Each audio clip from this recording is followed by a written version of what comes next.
Chuggalos, welcome back. It is, listen, I fucked up.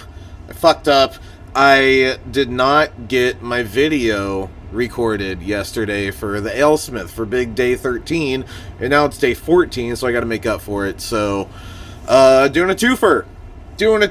Your boy's, gonna be feeling no pain by the end of this one. I am paying my Skipperman's penance and doing 2 videos in one sitting. Let's go. Up first is the, this was this Matt Heck's pick, or was this JT? I can't remember who picked this, but this is the, Alesmith, the Bourbon Barrel-Aged Old Numbskull American Strong Ale, also known as American Barleywine. Which cap did I get? Life is a short, it shouldn't be so rough. But as the world turned, I learned life is hell. Living in the world no different from a cell. Alright, down, down, down, into the glass you go. 9 years in the keg. 9 flippin' years. You can smell it from here. I think we might be getting new bottles of this in maybe this week. Because earlier this year we got 750s, you know, big old wine-sized bottles of Alesmith's Numbskull. And if I remember correctly, we are getting fresh bottles of this. So it'd be kind of fun to A-B off of memory. Obviously we can't do it right now, but, you know, whatever. Big nose, big toffee nose. Definitely some of that, like, nougat and, dark fruit and fig and, it smells like old hops. That's why I don't fucking like American barley wine. It's just overly hopped. And wouldn't this smell so good if it didn't have that hoppy character to it? Whatever. Fuck me. I haven't watched y'all's, super massive video from your day of shenanigans. I intend to, but I gotta carve out a couple hours. I mean, you're 2+ hours deep on that video. That's a big ask. Beautiful color, like, got that barrel-aged haze to it, you know? Deep caramel. It looks very caramel-y. First sip. Cheers.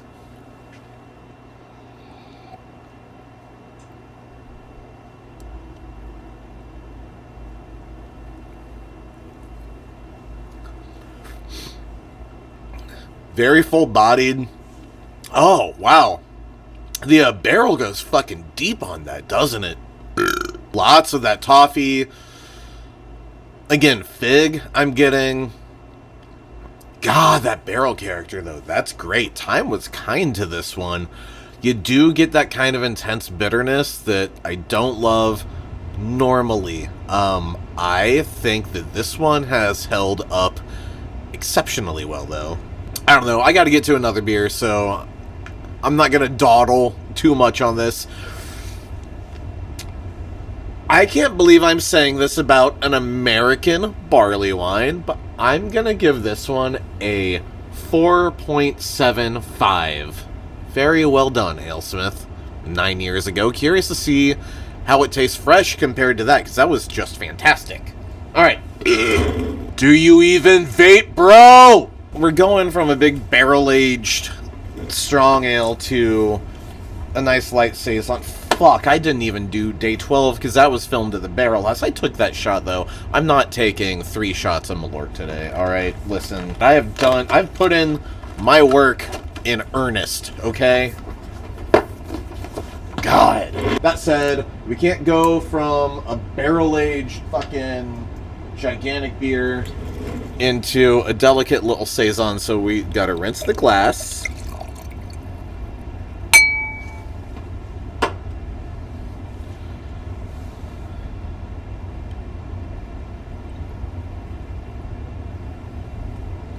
And refresh the palate.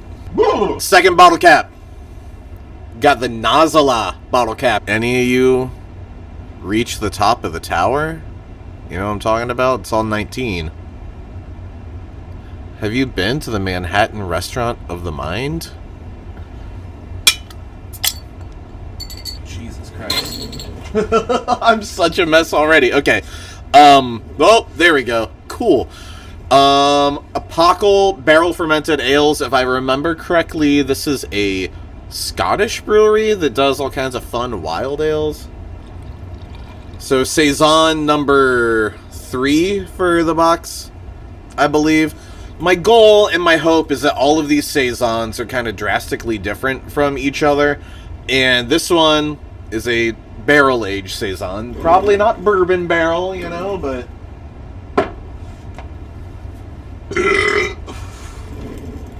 Wood holds bugs in it. Not bugs like critters, but... Oh, shit.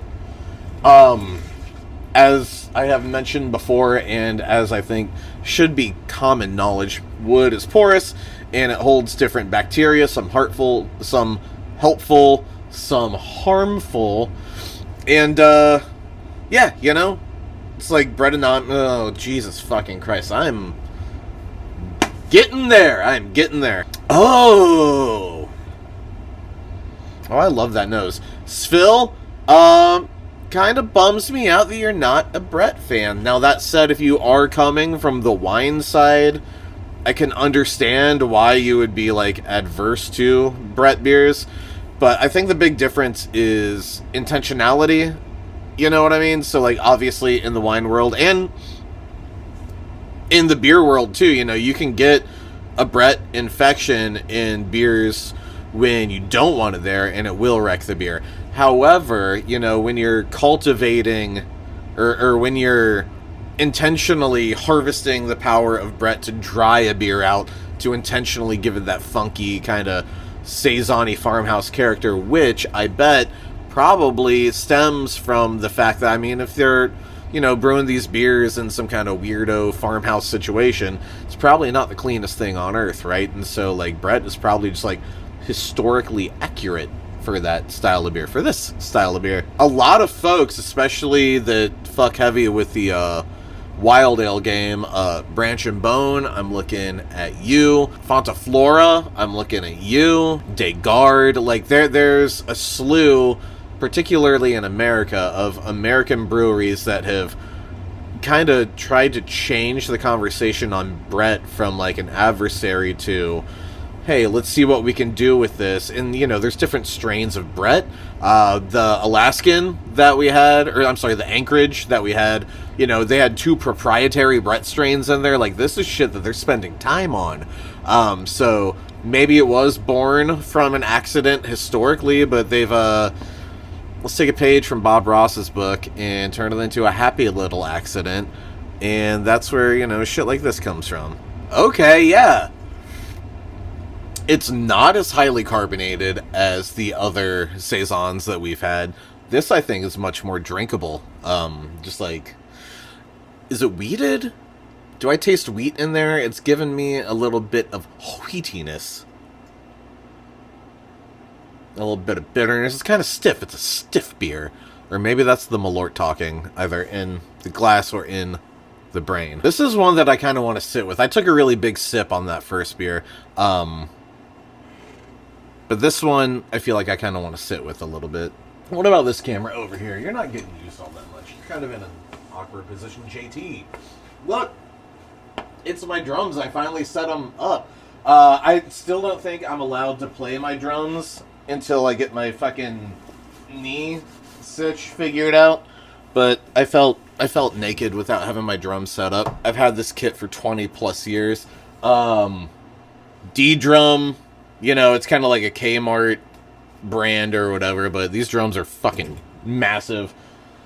26-inch kick, 14-inch rack tom. Yeah, because it's the same size as the snare.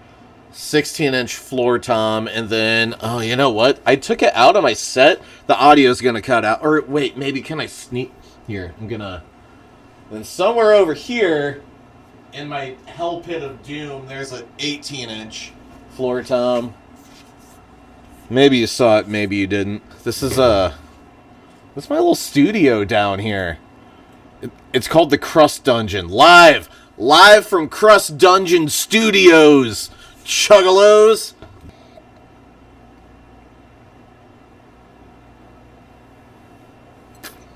It's citrusy as shit when you take like a big sip of it.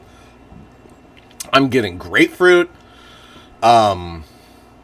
Maybe some lemon. It's very vibrant. I almost wonder if they're using some, like, Nelson Sauvin hops in there or something, because I'm getting some, like, white wine grape. Like New Zealand Sauv Blanc, you know, to where it's, like, super dry and acidic, but not sour, and, like, a little bit grassy, and maybe some pear. That's really good beer. That said, no, I don't know. What am I rating it? I'm giving the Epochal... Somebody's gotta fucking be in this beer's corner. You know what I mean? Because I got a feeling that this is one of those ones that, like, people are not gonna fuck with. And I get it. Like, you know, it's funky. It is a funky, funky beer. 4.25. I'm feeling it. I feel confident about it. This is a 4.25 out of 5 beer. Honestly, don't remember what I rated the Alesmith. It might also have been a 4.25.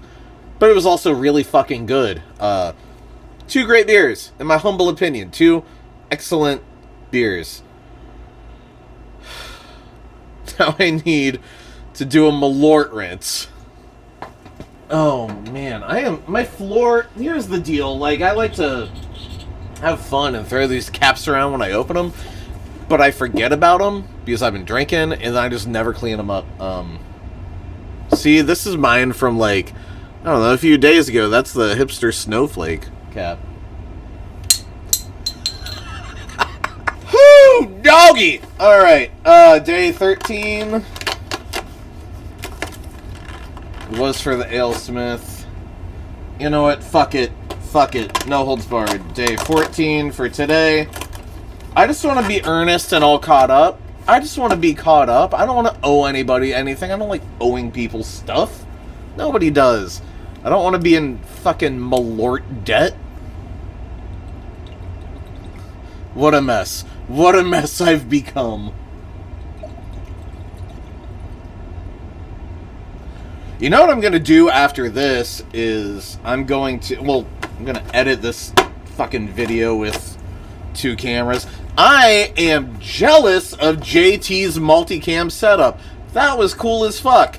That looks neat. Were you controlling it, like, live with boop, boop, boop, boop, boop, like a fucking wizard in the tech booth? I need that. That's what I need. Anyway, my plan is to edit this down. Well, first, my plan is to take this double shot of Malort in my beautiful gilded barrel house glass. We need to do another run of these. Guys, I'm about to be so fucking drunk. Alright. Cheers. Love you. See you tomorrow for, It's the branch! It's the branch and bone. The homies hooked it up. Here's the deal. That beer, the next beer, the branch and bone, not supposed to be in distribution, but the homies hooked it up for y'all for this project. So, outshouts Branch and Bone. See you tomorrow. Cheers.